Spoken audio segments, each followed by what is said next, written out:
గత 60 సంవత్సరాలుగా కబ్జాదారుల కబంధ హస్తాల్లో ఉన్న కాకినాడ జిల్లా గోర్స కోదండ రామాలయానికి చెందిన సుమారు 20 ఎకరాల భూమిని ఎట్టకేలకు దేవాదాయ శాఖ అధికారులు స్వాధీనపరుచుకున్నారు.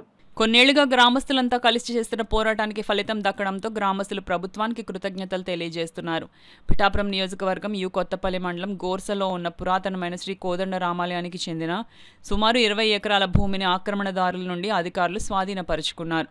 పోలీసుల బందోబస్తు నడుమ రెవెన్యూ అధికారులతో కలిసి దేవాదాయ శాఖ అధికారులు ఆ భూమిని స్వాధీనం చేసుకుని హెచ్చరిక బోర్డులు పెట్టారు. కోదండరాముని భూమిని అధికారులు స్వాధీనం చేసుకోవడంపై విశ్వ హైందవ పరిషత్ జిల్లా అధ్యక్షుడు దువ్వ వెంకటేశ్వరరావు హర్షం వ్యక్తం చేశారు. అధికారులకు ఉప ముఖ్యమంత్రి పిఠాపురం ఎమ్మెల్యే కొణిదెల పవన్ కళ్యాణ్కు ముఖ్యంగా సుదీర్ఘంగా పోరాటం చేసి సాధించిన గోర్స గ్రామస్తులకు కృతజ్ఞతలు తెలియజేశారు. అందరూ కూడా కలిసి ఈ రోజు మళ్ళా రాముల వారికి అప్పచెప్పడం జరిగింది. ప్రతి దిక్కున కూడా జెండాల పాతి, ఆంజనేయ స్వామి జెండాల పాతి, ఇది రాముల వారికి చెందిన భూమి అని చెప్పి మరి ఆక్రమణదారుల దగ్గర నుంచి కూడా భూమిని మళ్ళా వెనక్కి తీసుకోవడం జరిగింది. చాలా శుభ పరిణామం అని చెప్పుకోవాలి. చాలా సంతోషంగా కూడా ఉంది.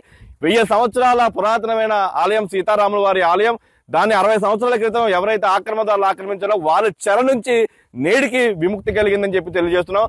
ఈ యొక్క పూర్తి పోరాటానికి చేసిన గ్రామస్తులకి, అలాగే ఈఓ గారికి, అలాగే విశ్వ హిందూ పరిషత్ కూడా మేము ధన్యవాదాలు తెలియజేసుకుంటున్నాం. ఎందుకంటే మేము అందరూ కూడా హిందూ సంఘాలు అందరూ కూడా సపోర్ట్ చేయడం జరిగింది. ఇక్కడ గ్రామస్తుల పోరాటం, అలాగే ఈఓ గారి యొక్క కృషి, అలాగే డిప్యూటీ సీఎం గారి యొక్క చొరవ కూడా ఎంతో ఉన్నది. మేమందరం కూడా చాలా సంతోషిస్తున్నాం. దేవాలయానికి సంబంధించిన భూమిని దేవాలయంకి అప్పచెప్పాలని చెప్పి డిప్యూటీ సీఎం గారు కూడా ఆదేశించడం జరిగింది. దీని ద్వారా ఈ రోజు ముందుగానే దీపావళి వచ్చింది. గ్రామస్తులందరికీ కూడా ఎంతో సంతోషంగా ఉన్నారు. అందరూ కూడా, మేము కూడా చాలా సంతోషంగా ఉన్నాం.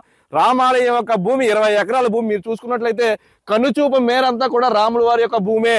ఈ భూమిని ఈ రోజు ఉన్నతాధికారులు అందరూ కూడా వచ్చి 200 మంది పైగా పోలీసుల యొక్క అండతో ఈ రోజు మళ్ళా భూమిని స్వాధీనం చేసుకుని ఇక్కడ బోర్డు ఏర్పాటు చేయడం జరిగింది. ఇలాంటి బోర్డులు 10 వరకు కూడా ఏర్పాటు చేసి ఈ యొక్క భూమి రామాలయంకి చెందినది, ఎవరైనా సరే ఆక్రమించుకున్నట్లయితే నాన్ బెయిలబుల్ శిక్షలతో మాత్రం శిక్షలు అనుభవిస్తారని చెప్పి పెద్ద పెద్ద బోర్డులు పెట్టి ప్రతి చోట కనుచూపు మేరంతా కూడా రాముల వారి భూమి ఎంత ఉందో అంతా కూడా జెండాలు పాతి వెనక్కి తీసుకురావడం అనేది చాలా సంతోషంగా ఉంది. దీనికి కృషి చేసిన గ్రామస్తులకి, అలాగే ఎండోమెంట్ అధికారులకి, అలాగే మా డిప్యూటీ సీఎం పవన్ కళ్యాణ్ గారికి ధన్యవాదాలు తెలియజేసుకుంటున్నాను.